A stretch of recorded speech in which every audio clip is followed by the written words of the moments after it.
कहानी की शुरुआत में बताया जाता है कि चेस्टर्समिल नाम का एक शहर पहले आम शहरों की तरह ही था, लेकिन फिर वहाँ कुछ ऐसी भयानक डरावनी घटनाएं घटने लगी जिससे पूरा का पूरा शहर नर्क से भी बदतर। तो कहानी की शुरुआत होती है बार्बी नाम के एक लड़के को दिखाते हुए जो एक डेड बॉडी को जंगल में दफना रहा था। बार्बी वहाँ का लोकल निवासी नहीं था और बार्बी के माथे पर लगी चोट को देखकर लग रहा था कि मरने वाले बंदे के साथ उसकी काफी ज्यादा लड़ाई हुई होगी। उस आदमी को दफनाने के बाद बार्बी अपनी कार में शहर से बाहर निकलने लगता है, लेकिन तभी उसका सामना शेरिफ नाम के एक पुलिस ऑफिसर की कार से होता है। उसे देखकर वो थोड़ा डर जाता है, जिससे उसका ध्यान ड्राइविंग से हट जाता है, लेकिन किसी तरह वो पुलिस से बच निकलता है। पर तभी कुछ गायें सड़क के बीचों बीच खड़ी थी। उनको बचाने के लिए बार्बी अपनी कार को एकदम से मोड़ देता है, जिससे वो गायों से भरे खेत में पहुंच जाता है। इससे उसे थोड़ी चोट लग गई थी। कुछ सेकंड्स बाद वहाँ पर जमीन अर्थक्वेक की वजह से जोर जोर से हिलने लगती है कि अचानक आसमान से एक चीज बार्बी के सामने आकर नीचे गिरती है और सब कुछ शांत हो जाता है। बार्बी देखता है कि एक गाय आसमान से गिरने वाली उस चीज से 2 टुकड़ों में कट चुकी थी। वो डरा हुआ उस चीज को छूने लगता है तो उसे पता चलता है कि वो एक इनविजिबल वॉल है जो इतनी शार्प थी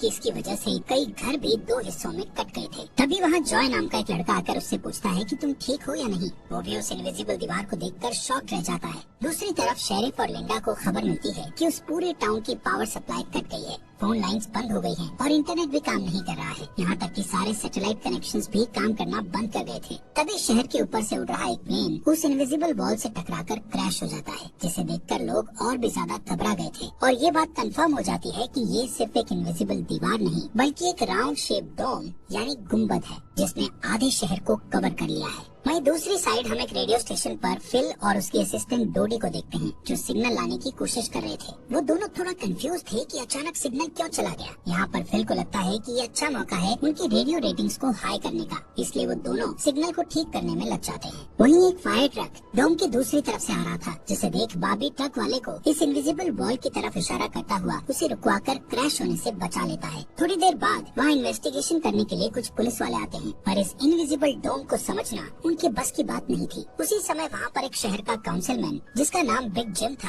वो भी पहुँच जाता है, लेकिन उसे भी इस डोम के बारे में कुछ भी समझ नहीं आता। यहाँ पर पुलिस को इन्फॉर्मेशन मिलती है कि उस शहर की तरफ आने वाले सभी रास्तों को बंद कर दिया गया है, क्योंकि उस डोम की वजह से बहुत सारे एक्सीडेंट हो रहे हैं। इसके थोड़ी दूर घर पर जूनियर नाम का लड़का एंजी नाम की लड़की के साथ इंटीमेट हो रहा था। एंजी पेशे से नर्स थी और जो की बड़ी बहन भी थी। इंटीमेट होने के बाद जूनियर एंजी से कहता है कि मैं तुमसे बहुत प्यार करता हूँ, लेकिन एंजी उसे कहती है कि वो उसके लिए ऐसा कुछ फील नहीं करती। इससे जूनियर का दिल टूट जाता है और उन दोनों में बहस होने लगती है। यहाँ पर उनकी बहस इतनी बढ़ जाती है कि एंजी उसे थप्पड़ मारकर वहाँ से चली जाती है। इसके बाद हम 3 लोगों की फैमिली को देखते हैं, जिसमें मदर कैरोलीन, एलिस और उन दोनों की बेटी नोरी उसी टाउन की तरफ जा रही थी। उन्हें इस बात की खबर नहीं थी कि डोम ने उस टाउन को कवर किया हुआ है। दूसरी तरफ हम जूलिया नाम की एक इन्वेस्टिगेटिव रिपोर्टर को देखते हैं, जिसका चेस्टर्सविल शहर में बहुत नाम था। एक दिन एक औरत उसे एक सीक्रेट खबर देने के लिए कॉल करती है। वो औरत उसे बताती है कि उसने उस वीक चेस्टर्समिल में प्रोपेन से भरे 6 ट्रक को जाते हुए देखा है और उसके हिसाब से इतनी बड़ी क्वांटिटी में प्रोपेन जैसे फ्यूल का शहर में आना किसी खतरनाक प्लान का हिस्सा हो सकता है। जूलिया उस औरत को इस बारे में इन्वेस्टिगेशन करने का वादा करती है, पर वो अपने काम में ज्यादा बिजी होने के कारण उस पर ध्यान नहीं दे पाती।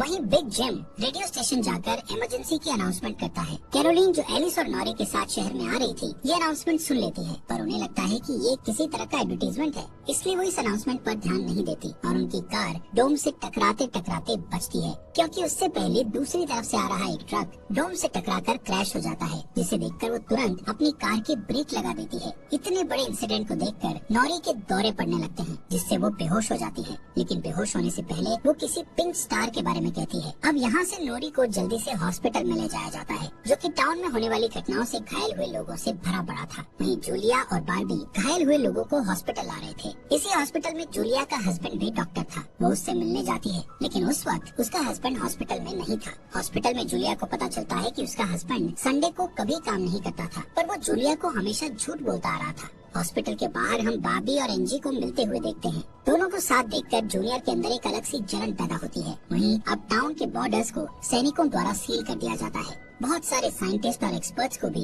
इस अजीबोगरीब मुसीबत का असल कारण नहीं पता चलता। पर कुछ घंटों बाद बिग जिम प्रोपेन के बारे में बात करने के लिए शेरिफ से मिलता है। यहाँ पर उनकी बातों से हमें पता चलता है कि उनको इस डोम के बारे में पहले से थोड़ा बहुत पता था, पर वो इस पर खुलकर बात नहीं कर रहे थे। वहीं बॉबी को उस टाउन में एक दिन के लिए रुकना था, पर उसके पास ठहरने के लिए कोई जगह नहीं थी, इसलिए वो अपनी कार में ही रात बिताने का फैसला करता है। तभी जूनियर उसके पास आता है और उसे एंजी से दूर रहने को कहता है। धीरे धीरे उसकी बात धमकी में बदल जाती है। बॉबी हैरान होता है कि आखिर उसकी गलती क्या है। इसी बीच वहाँ जूलिया आ जाती है, जिससे वो झगड़ना बंद कर देते हैं। यहाँ से सीन शिफ्ट होता है और हम देखते हैं कि टाउन के ऐसे हालात से लापरवाह होकर एक जगह कुछ टीनेजर्स पार्टी कर रहे थे। इनमें जॉय भी था। जॉय एक लड़के से वहाँ के हालात पर बात करने लगता है, लेकिन अचानक जॉय को दौरा पड़ने लगता है और वो पिंक स्टार के बारे में बोलने लगता है, जैसे कि पहले नॉरी ने बोला था। वहीं जॉय की बहन एंजी घर पर अकेली होती है। तभी अचानक उसके घर में जूनियर घुसकर उसको किडनैप करके अपने फादर के टूटे फूटे शेल्टर में ले जाता है। यहाँ पर वो उसे बताता है कि मुझे पता है शहर को कवर किए इस डोम के बारे में। यहाँ पर एंजी को उससे ये भी पता चलता है कि बिग जिम ही जूनियर का फादर है। जूनियर एंजी को ये भी बताता है कि उसके फादर अपनी फैमिली की सुरक्षा को लेकर हमेशा चिंतित रहते थे, इसलिए उन्होंने फैमिली के लिए ये शेल्टर बनाया था। वहीं दूसरी साइड जूलिया बॉबी को अपने घर में ठहरने के लिए लाती है। तभी अचानक बॉबी की नजर उसके हस्बैंड की फोटो पर पड़ती है और उसे रियलाइज होता है कि ये वही आदमी है जिसे उसने सुबह मारा था। दूसरी तरफ लिंडा और शेरिफ सभी व्हीकल्स पर नजर रख रहे थे ताकि कोई भी गलती से इस डोम से न टकरा जाए। तभी अचानक शेरिफ को अटैक आ जाता है और वो वहीं पर मर जाता है। अब यहाँ से हमें सुबह की घटना फ्लैशबैक में दिखाई जाती है, जहाँ बॉबी टाउन में जूलिया के हस्बैंड जो डॉक्टर थे उनसे मिलने आया था। वो उनसे कुछ पेमेंट की बात करता है, पर डॉक्टर उसे पेमेंट देने से इनकार कर देता है, जिस वजह से उन दोनों में झगड़ा हो जाता है और एक्सीडेंटली बॉबी उसे गोली मार देता है। बॉबी जानता था कि भले ही उसने उसे गलती से मारा है, पर उसे इसकी सजा मिलेगी और इससे बचने के लिए उसने उसकी बॉडी को जंगल में दफना दिया। वहीं प्रेजेंट में सुबह उठकर बारबी देखता है कि उसके गले की चेन गायब है, तो वो जूलिया से इसके बारे में पूछता है। जूलिया उससे कहती है कि वो उसकी चेन को ढूंढकर उसे दे देगी, पर तभी बॉबी को याद आता है कि वो चेन उस केबिन में ही गिर गया था जहाँ उसने उसके पति को मारा था। उधर जॉय अपने फ्रेंड बेन के साथ था, जिसने पिछली रात सीजर के वक्त उसकी मदद की थी। बेन जॉय से पिंक स्टार के बारे में पूछता है, जो उसने रात को दौरा पड़ते वक्त कहा था, लेकिन जॉय को उसके बारे में कुछ भी याद नहीं आ रहा था। वहीं रेडियो स्टेशन में डोडी एक स्पेशल डिवाइस की मदद से डोम के बाहर वाले लोगों से कांटेक्ट करने में सक्सेसफुल हो जाती है। वो सोल्जर्स को आपस में बात करते हुए सुन सकती थी, पर वो उनसे कुछ नहीं कहती। वहाँ सोल्जर्स भी कंफ्यूज थे कि आखिर ये इनविजिबल वॉल क्या है। दूसरी तरफ बिग जिम रेस्टोरेंट में बैठा ब्रेकफास्ट कर रहा होता है कि लिंडा वहाँ आकर उसे शेरिफ के मरने की खबर सुनाती है, जिससे वो लोग तुरंत बंकर में डेड बॉडीज को दफनाने वाले के पास जाते हैं, जिसका नाम लेस्टर था। उधर एंजी शेल्टर में किसी को मदद के लिए बुलाने की पूरी कोशिश करती है, पर वो कामयाब नहीं होती। तभी जॉय वहाँ आता है और उसे चेन के जरिए बेड से बांध देता है। वहीं बिग जिम लेस्टर को अपने साथ लेकर आता है, जो कि शेरिफ का ही दोस्त था। शेरिफ की मौत से वो बहुत दुखी और परेशान हो जाता है। जब लिंडा उनके आसपास नहीं होती, तब वो और बिग जिम पिछले महीने होने वाले प्रोपेन के इंपोर्ट के बारे में बात करते हैं कि प्रोपेन के इंपोर्ट में उन तीनों का ही हाथ था और उन्होंने टाउन वालों से ये बात छुपाई थी। शेरिफ की मौत से ये कंफर्म हो गया था कि वो उनकी इन्वॉल्वमेंट के बारे में किसी को कुछ नहीं बता पाएगा, जो कि उनके लिए अच्छी खबर भी थी। उसी दिन बाद में लिंडा पुलिस स्टेशन आती है तो देखती है कि बिग जिम शेरिफ के ऑफिस में कुछ ढूंढ रहा है। लिंडा की पूछने पर जिम उसे कहता है कि वो वहाँ शेरिफ की वसीयत के पेपर्स ढूंढ रहा है, लेकिन असल में वो वहाँ प्रोपेन के इंपोर्ट से जुड़े पेपर्स को ढूंढने आया था, जो उसे और लेस्टर को परेशानी में डाल सकते थे। वो तुरंत बाहर आकर शेरिफ को बताता है कि मुझे लगता है वो पेपर शेरिफ के घर में होंगे, जिन्हें लाने के लिए वो लेस्टर को तुरंत उसके घर भेजता है। इसी बीच जूलिया जल्दी से रेडियो स्टेशन पर डोडी के पास जाती है, जहाँ वो देखती है कि वो लोग डिवाइस के जरिए डोम के बाहर खड़े सैनिकों की बातचीत सुन सकते हैं। उनकी बात सुनने पर जूलिया को पता चलता है कि वो लोग जमीन खोदकर डोम को बाहर निकालने की कोशिश कर रहे हैं, पर वो इस काम में कामयाब नहीं हो पा रहे हैं। इसके बाद जूलिया रेडियो के जरिए पूरे टाउन में डोम वाली खबर को फैला देती है, जिससे लोगों में डर पैदा हो जाता है और लोग घबरा जाते हैं। वहीं जॉय और बेन बॉर्डर के पास साइंटिस्ट को अपना काम करते हुए देखते हैं।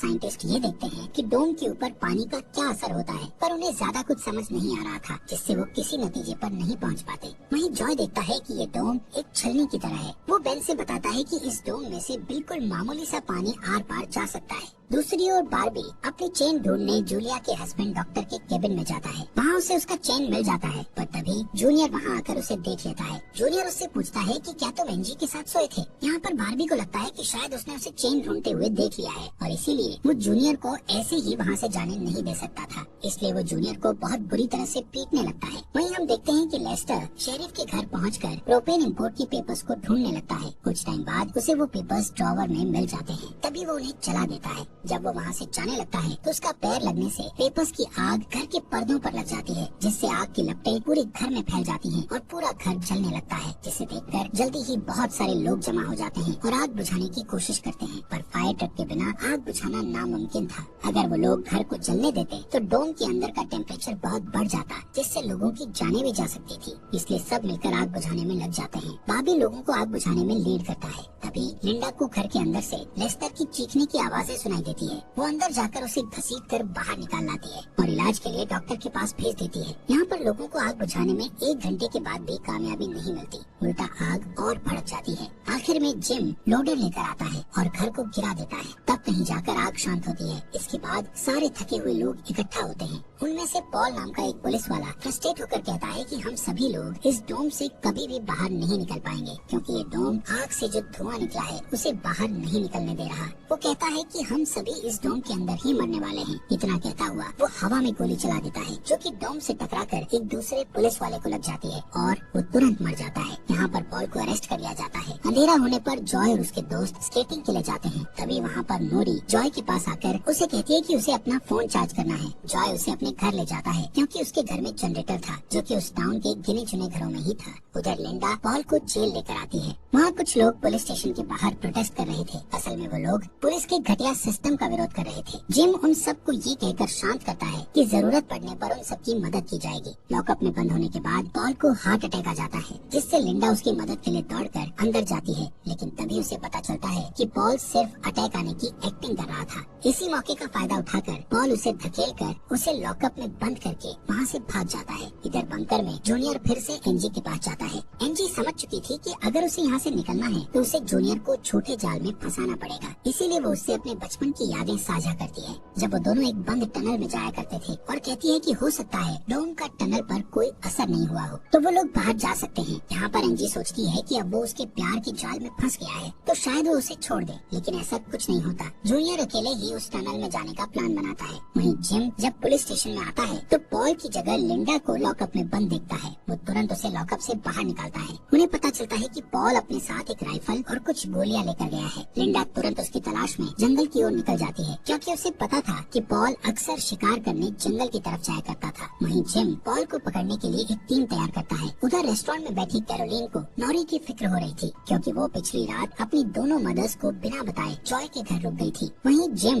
लोगों से पॉल को तलाश करने के लिए उसकी टीम ज्वाइन करने को कहता है। वो बाबी से भी उनके साथ चलने को कहता है, क्योंकि वो आग बुझाने में अच्छा लीडर साबित हुआ था। इसके बाद वो लोग जंगल में जाने लगते हैं। रास्ते में बारबी अपनी खूबियां दिखाता हुआ उनसे कहता है कि वो मिलिट्री में भी रह चुका है। वहीं दूसरी ओर जूलिया जूनियर को टनल की तरफ जाते हुए देखती है। वो उसे रोककर पूछती है कि वो बैग पैक करके कहाँ जा रहा है, लेकिन जूनियर बहुत जल्दी में था और वो नर्वस भी था। वो कहता है कि मैं बस यहीं पास में अपने दोस्त से मिलने जा रहा हूँ। इससे जूलिया का शक उस पर और भी बढ़ जाता है और वो उसका पीछा करती हुई टनल तक पहुँच जाती है। उधर जॉय के घर पर जॉय और नॉरी साथ में नाश्ता कर रहे थे। जॉय पहले कभी किसी लड़की के साथ अकेला नहीं रहा था, इसलिए थोड़ा नर्वस फील कर रहा था, जबकि नॉरी कॉन्फिडेंट थी और बातचीत में भी हाजिर जवाब थी। तभी बैन और 2 लड़कियों को अपने साथ लेकर उसके घर आ जाता है, जिन्हें फोन चार्ज करना था। उन्हें इम्प्रेस करने के लिए बैन को जनरेटर यूज करना था, जिसके लिए जॉय बैन को थोड़ी बेदिली से इजाजत दे देता है, क्योंकि उस टाउन में जनरेटर एक बहुत काम की चीज थी और इस तरह उसका मिसयूज करना उसे सही नहीं लग रहा था।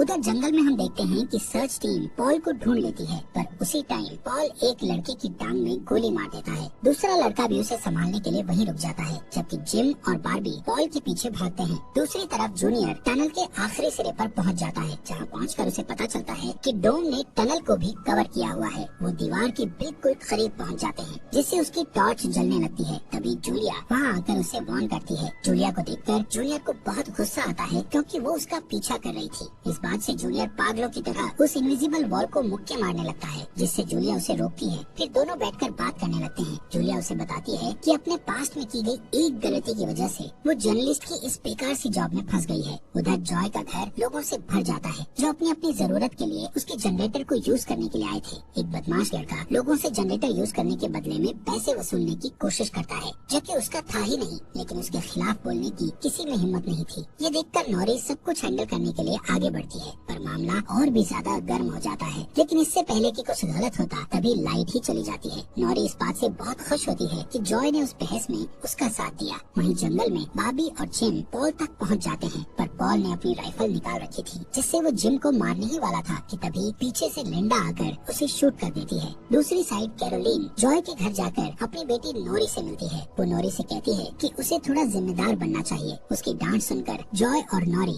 एक दूसरे का हाथ पकड़ लेते हैं, जिससे एक स्ट्रेंज स्पार्क पैदा होता है और उसी वक्त दोनों को दौरे पड़ने लगते हैं। वो दोनों एक साथ किसी पिंक स्टार के बारे में बात कर रहे थे। उधर जूनियर शेल्टर में एनजी के पास जाता है, लेकिन इस बार उसके हाथ में फर्स्ट एड किट थी। एनजी उसके जख्मों पर मरहम पट्टी करती है और चुपके से सीजर अपने पास रख लेती है। वहीं हम देखते हैं कि जूलिया और बार्बी दिन भर की थकान के बाद वापस घर लौटते हैं, लेकिन जूलिया जूनियर की बातें सुनने के बाद से ही बार्बी पर शक करने लगी थी। और जब बार्बी नहाने जाता है तो जूलिया उसका सामान